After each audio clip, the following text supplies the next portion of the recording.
Salam, hər vaxtınız xeyir. Artıq bizim növbəti mövzumuz və yekun mövzumuz dil haqqında ümumi məlumatdır.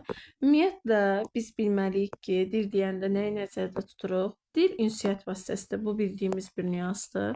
Yəni insanlar arasında ən mühüm ünsiyyət vasitəsi dil hesab olunur və cəmiyyətin daxilində yarandığına görə dil ictimai hadisə hesab olunur. Dil irslə bağlı deyil. Baxın, burada qeyd olunub, dil irqlə bağlı deyil. Bu nə deməkdir?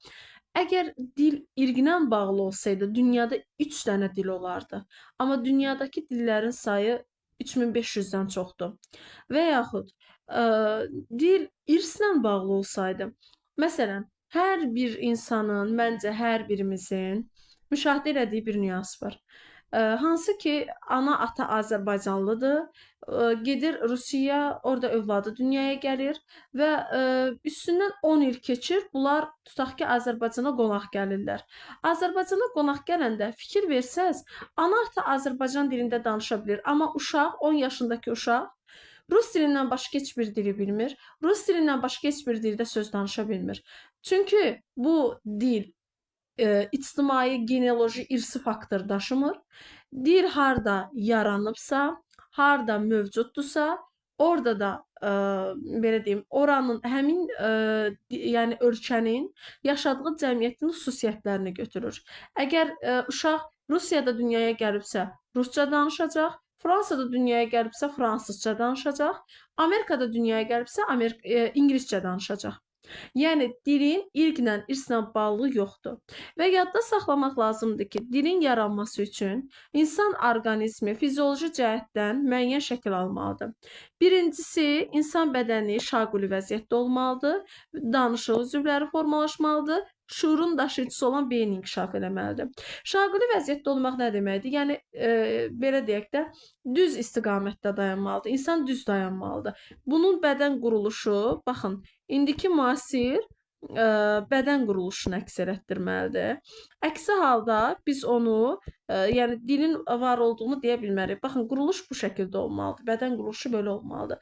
Bu hardan gəlir çıxır? İbtidai icma quruluşunu xatırlayaq, at paleolit dövrü. Məsələn, insanlar danışa bilmirdi də. İlk nitq nə vaxt yaranıb? Üst paleolit dövründə yaranıb. Yavaş-yavaş insanlar dik dayanmağa başladığı vaxtlarda yaranıb nitq. Yəni nitq olmadan belə deyək də insanın bədən quruluşu şaquli vəziyyətdə deyildi. Artıq nitq yarandıqca bədənin quruluşu da dəyişməyə başladı. Sonra danışıq üzvləri formalaşdı, sonra da beyin inkişaf elədi. Dilin funksiyaları var. Birinci funksiya ünsiyyət vasitəsi olmaqdır. İkinci funksiya canlı, cansız, mücərrəd konkret varlıqları adlandırmaqdır. Üçüncü funksiya isə fikri ifadə eləməkdir.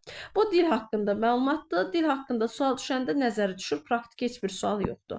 Növbəti yazıdır. Yazı, baxın, mən belə deyim, əvvəl dil formalaşır. Sonra insanlar, məsələn, Qobustan qayaüstü rəsmlərini nəzərdə tutaq. Dil yarandı, insanlar öz adət-ənənələrini, qoşduğu şeirləri, bayatları və yaxud bu Qobustan qayaüstü, məsələn, qayaüstü şəkillərdə görürük ki, yallı əl-ələ tutub rəqs edirlər. Bax, bu rəqsləri, ümumiyyətlə mədəniyyətləri, incəsənətləri gələcək nəslə ötürmək istəyiblər. Və bu zaman yazı meydana çıxıb. Yazının ilk növü əşyəvi yazıdır. Yəni birinci növ bizdə əşyəvi yazı hesab olunur. Nədir əşyəvi? Daşdəmirin nağılı, Bir qalanın sirri, bu filmlərə baxsaz görərsiniz ki, məsələn, simnar adını ifadə eləmək üçün sim və nardan istifadə edirlər. Yəni əşyalardan istifadə edirlər. Bu artıq bizdə əşyəvi yazıdır.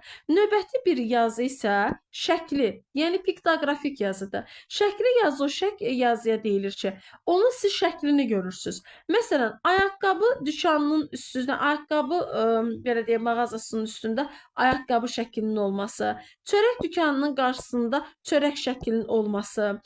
Bütün bunlar bizdə şəkli yazdı. Siz görürsüz və yəni Görürsüz, gözlə görəndən sonra bu sizə aydın olur. Ayaqqabı tutaq ki, vitrinində ayaqqabını görmək, çörək mağazasında çörəyi görmək, bütün bunlar şəkli yazıya nümunədir. Növbəti yazı ideoqrafik yazıdır. Artıq bu üçüncü mərhələdir. İdeoqrafik yazıda isə siz görürsüz və başlayırsınız fikirləşməyə. Məsələn, nəyi götürə bilərik? İdeoqrafik yazıya götürə bilərik yol hərəkət qaydalarını. Qırmızı yanırsa keçməməliyik. Sarı yanırsa maşınlar artıq hazırlıq görməlidirlər sürmək üçün maşına. Artıq yaşıl yanırsa nə hadisəsi baş verir? Deməli maşınlar keçməlidir. Və yaxud tutaq ki, türkü deyəndə ağlımıza nə gəlir? Ən hiyləgər varlıq. Canavar deyəndə ağlımıza nə gəlir? Şir deyəndə ağlımıza nə gəlir? İgidlik, qorxmazlıq. Göyərçin deyəndə ağlımıza gəlir sülh. Bütün bunlar bizdə ideoqrafik yazıdır, yəni fikri yazıdır. Məsələn, mən ən çox uşaq vaxtı müşahidə elədiyim nüans bu sobalar var evdə, yemək bişirmək üçün normal indi də müasir dövrdə istifadə olunan sobalar. Sobaların üstündə əvvəllər şəkillər olurdu. Balıq bişirmək üçün şəkil, nəm toyuq bişirmək üçün şəkil. Hamısının üstündə yazır. Tutaq ki, toyuq o 60 selsidə bişməlidir. Balıq tutaq ki, atıram 70 selsidə bişməlidir. Mal əti 80 selsidə artıq bişməlidir. Bax, bütün bunlar əslində ideoqrafik yazıdır. Siz o şəkillərə baxırsınız, fikirləşirsiniz ki, toyuqdursa bu dərəcədə bişməlidir. Tutaq ki, balıqdırsa bu dərəcədə bişməlidir. Bunlar bizdə ideoqrafik yazıdır. Növbəti yazı isə bizdə fonoqrafik yazıdır. Fonoqrafik yəni hərfi yazıdır. Bu ümumiyyətlə yazı iki cür olur. Sillabik yazı, bir də fonoqrafik yazı. Sillabik yazı hecalarla olan yazıdır. Bu da belə deyək də sillabik hecalarla, yəni siz ümumiyyətlə ayıranda bilin ki, hərfi yazı var. Hərfi yazı sillabik və fonoqrafik olur. Sillabik sırf hecalarla olandır. Fonoqrafik isə bu yazının ən tipik forması hesab olunur. Bu heroqlif yazı nümunələridir. Orxan Yenisey abidələrində, nə bilim, sonra mixi yazılar, Misirlərin istifadə elədiyi mixi yazı olsun. Sonra götürə bilərik nəyi? Məsələn, Hindlilərdə istifadə olunan yazı, Şumerlərdə istifadə olunan yazı, Çinlilərin indiki yazı sistemi, bunların hamısı fonoqrafik hesab olunur. Bu yazı haqqında məlumatımız və qeyd eləyim ki, yazı adətən düşən bir mövzudur. Yəni istifadə olunur. Yazı haqqında sual çox istifadə olunur. Sonra Azərbaycan ədəbi dilinin üslublarıdır növbəti mövzu. Ümumiyyətlə 5 dənə üslub var. Bədii üslub, elmi üslub, publisistik üslub, rəsmi üslub və məişət üslubu. Birinci başlayaq bədii üslubdan. Bədii üslub obrazlı təfəkkürün ifadəsi olur. Emosionallıq, obrazlılıq bildirir. Ən qədim üslub bədii üslubdur. Əks elətdirmə üsulu, təzahür forması şeir dili, nəsr dili və dramaturgiya dilidir. Baxın, şeir dilidirsə ahəng, ölçü, qafiyə olmalıdır. Nəsr dilidirsə hekayə, povest, roman. Dramaturgiyadırsa monoloq və dialoqlardan ibarət olmalıdır. İndi ümumiyyətlə bu nə deməkdir? Siz hardasa bir şeir görürsünüzsə, məsələn, məni candan usandırdı, cəfadan yar usanmazmı? Fələklər yandı axımdan, muradımın şamı yanmazmı? Bu artıq bizdə bədii üslubdur, çünki şeirdir. Və yaxud olsun tutaq ki, povestlər, hekayələr, nağıllar, yenə bu bizdə bədii üslub hesab olunur. Və yaxud olsun komediyalar, nə bilim drama əsərləri, teatrlar, bunların hamısı bizdə bədii üslub hesab olunur. Bədii üslub obrazlı, emosional olur, ekspressivliyi olur, məcazi məna ifadə eləyir. Baxın, burada yazıb poetik xüsusiyyət. Sözün poetik xüsusiyyəti onun məcazi məna ifadə eləməsidir. Bax, bayaqları bir şeir nümunəsi çəkdim. Dedim ki, fələklər yandı ahımdan, muradımın şəmi yanmazmı? Axı fələk mənim ahımdan yana bilməz. Şişirtmə var burada, mübaliğə var. Hə, deməli o halda bu bədii üslubdur. Söz məcazi mənada işlənirsə, obrazlılıq varsa, emosionallıq varsa, ekspressivlik varsa, monoloq, dialoq varsa, şeir varsa, hekayə, povest varsa, bu bizdə hesab olunur bədii üslub. Sonra bizdə gəlir növbəti üslub, elmi üslubdur. Elmi üslub bizdə məntiqlik, ardıcıllıq, konkretlik, dəqiqlik, birmənalılıq və termin sıxlığı üzərində qurulub. Çalışın ki, üslubları mənimsəyəndə neyəsiz? Qara sözlərlə yazılan nüansları əzbərləyəsiz. Əsasən buradan düşür. Elmi üslubda bizim normal elmi üslubumuzdur da, yəni terminoloji məna. Məsələn, tutaq ki, mən magistrantam və yaxud mən doktorantam. Gedirəm hansısa bir mövzu haqqında, məsələn, Azərbaycan və rus dillərində müasir media terminologiyası haqqında gedib dissertasiya yazıram. Bu elmi üslubdur. Nədən danışacağam? Ardıcıllıqdan danışacağam, konkret olacaq, bir mənalı olacaq, məntiqi olacaq və yaxud tutaq ki, bir riyaziyyatçı trigonometriyanı necə izah edə bilər? Yenə elmi üslubdur. Tutaq ki, bir dilçi hal-hazırda bax üslubu izah edirəm, necə izah edə bilər? Yenə elmi üslubdur. Yəni elmlə bağlı bütün sahələr bizdə elmi üslub hesab olunur. Məqalələrin, dərsliklərin, kitabların, jurnalların, tənqid əsərlərin hamısı bizdə elmi üslubdur. Sonra gəlir bizdə publisistik üslub. Publisistik üslub isə jurnalların, qəzetlərin, radionun, televiziyanın dilidir. Bunun xüsusiyyəti nədir? Anlaşıqlı, aydın, kütləvi və təsirli olmalıdır. Çalışdığımız qədər qara sözlərlə yazılanları oxumaq lazımdır. Prezidentin xalq qarşısında çıxışı, müəllimin auditoriyada çıxışı, qəzetlərin dili, radioların dili, jurnalların dili, bunların hamısı publisistik üslubdur.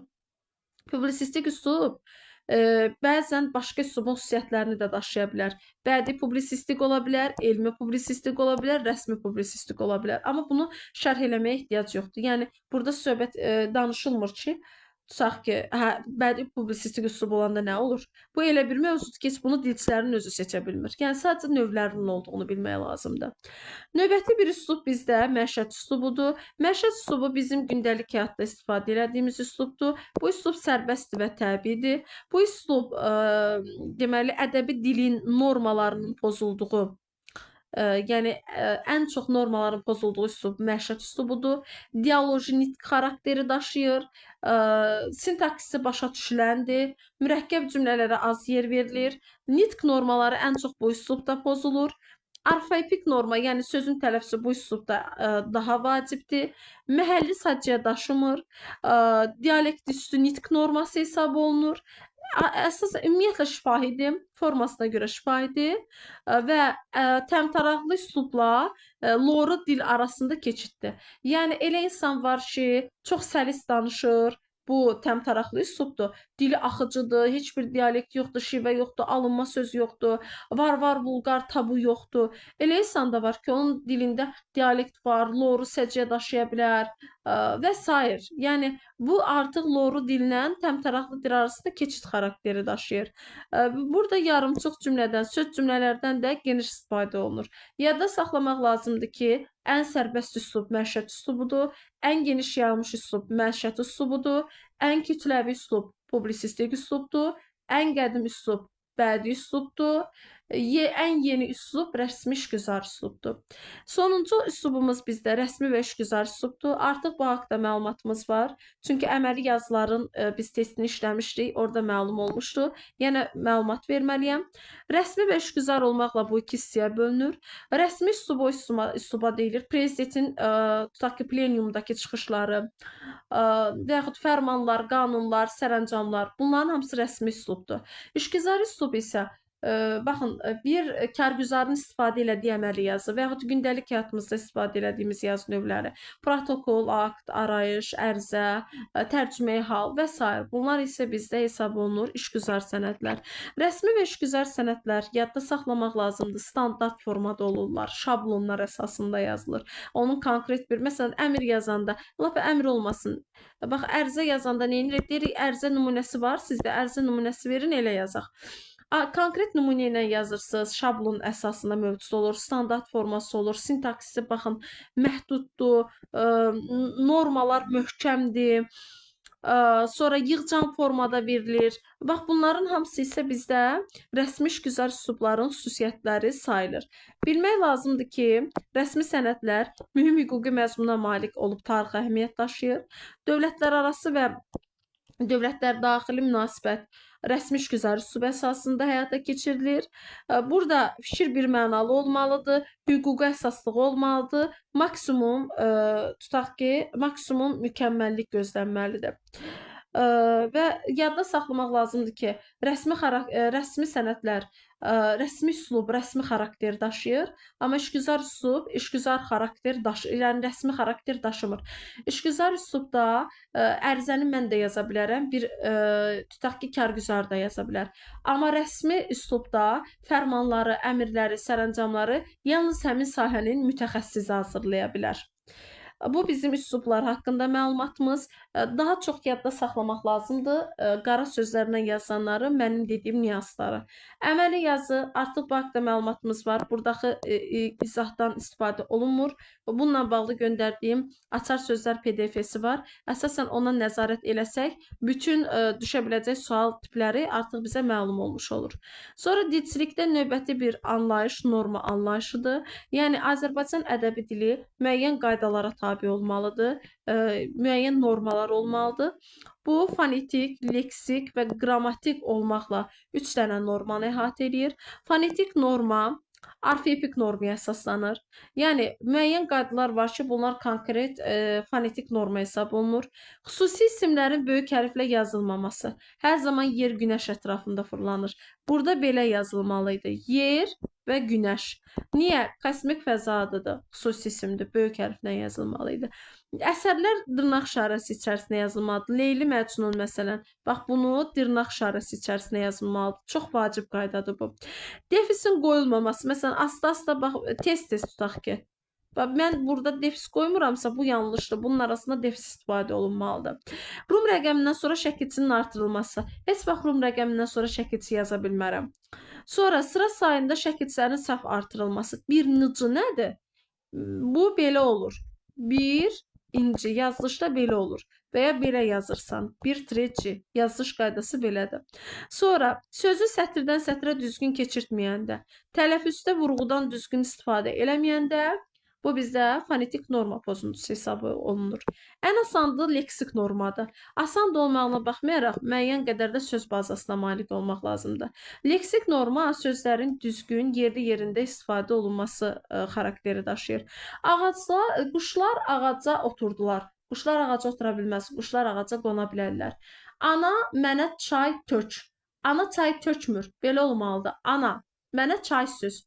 Və yaxud ana mənə yemək qoy. Yeməyi qoymurlar. Ana mənə yemək çək. Və yaxud toyuqlar yuvalarına doluşdular. Yuva deyil. Toyuqlar hinlərə doluşdular olmalıdır. Yəni sözlər yerli-yerində düzgün istifadə olunmalıdır. Sonra növbəti bir norma qrammatik normadır. Qrammatik normada da müəyyən qaydaları bilmək lazımdır. Bilmək lazımdır ki, müəyyən miqdar saylarından sonra gələn isimlər tək də işlənməlidir. 5 kitab. Əgər mən bura yazsam ki, 5 kitablar, artıq bu bizdə qrammatik norma pozuntusudur. Çünki müəyyən miqdar saylarından sonra gələn isim cəmlənə bilməz. Adlara şəkilçilərin qoşulma ardıcıllığı. Birinci bizdə deməli cəm şəkilçisi gəlməlidir, yəni kəmiyyət şəkilçisi, sonra mənsubiyyət, sonra hal, sonra da xəbərlik. Ardıcıllıq bu şəkildə olmalıdır. Əgər haldan sonra mənsubiyyət gəlirsə, artıq bu qrammatik norma pozuntusudur. Feilə şəkilçilərin artırılması. Birinci növ şəkilçisi gəlməlidir. Birinci növ gəlməlidir. Sonra şəkil şəkilçisi gəlməlidir. Yəni feilin şəklinin şəkilçisi gəlməlidir. Növ şəkil, sonra bizdə ən sonda artıq istifadə olunur şəxs sonluğu. Növ, şəkil, şəxs sonluğu bu şəkildə istifadə olunmalıdır. Sonra mübtəda ilə xəbər arasında kəmiyyətə görə uzlaşma pozulanda. Məsələn, onlar şagirddirlər. Fikir verirsiniz. Belə olsaydı cümlə, onlar şagirddir. Hansı ki bizim dilimizdə ən çox istifadə olunan qaydadan biridir. Əgər, baxın, şagirddir, nədir? Şagirddir. Kim? Onlar. Onlar mübtədadır, şagird xəbərdir. Əgər mübtəda cəmdədirsə, xəbər də cəmdə olmalıdır. Mən şagirddirlər demirəm. Dilçilikdə bunu müşahidə eləmisiniz. Yəni, onlar şagirddir deyirəm. Əgər uzlaşma əlaqəsi pozulubsa, avtomatik biz deyirik ki, burada qrammatik norma pozulub. Və yaxud söz sırası, inversiya. Şeirlərdə olur bu ən çox. Bütün demək olar ki, şeir olan hansı ki nümunələr var ki, Bunun hamısında inversiya var və inversiyanın olduğu nümunələrin hamısı bizdə qrammatik norma pozuntusu olur. Normalda birinci mübtəda gəlməlidir, sonda xəbər gəlməlidir, zərfli xəbərin yanında yerləşməlidir, təyin etdiyi cümlə özünün yanında olmalıdır, tamamlıq mübtədadan sonra xəbərdən əvvəl gəlməlidir. Bu cümlə strukturu pozularsa, xəbəri əvvələ, mübtədanı sona atarlarsa, bu daha çox şeirdə olur. Və yaxud xəbər ortalarda olarsa, mübtəda ortalarda olarsa, bu qrammatik norma pozuntusu hesab olunur. Konkret bu qaydaları əzbərləmək lazımdır. Çünki leksik normanı müəyyənləşdirmək olur. Sonra fonetik normanı da müəyyənləşdirmək olur. Bilirik ki, şərh etisinin sözlərin yazışı ilə bağlı bir nüansdır. Amma qrammatik norma isə daha çox artıq bizdə əzbəri xarakter daşıyır. Bu qədər. Bununla da bizim artıq mövzumuz yekunlaşdı.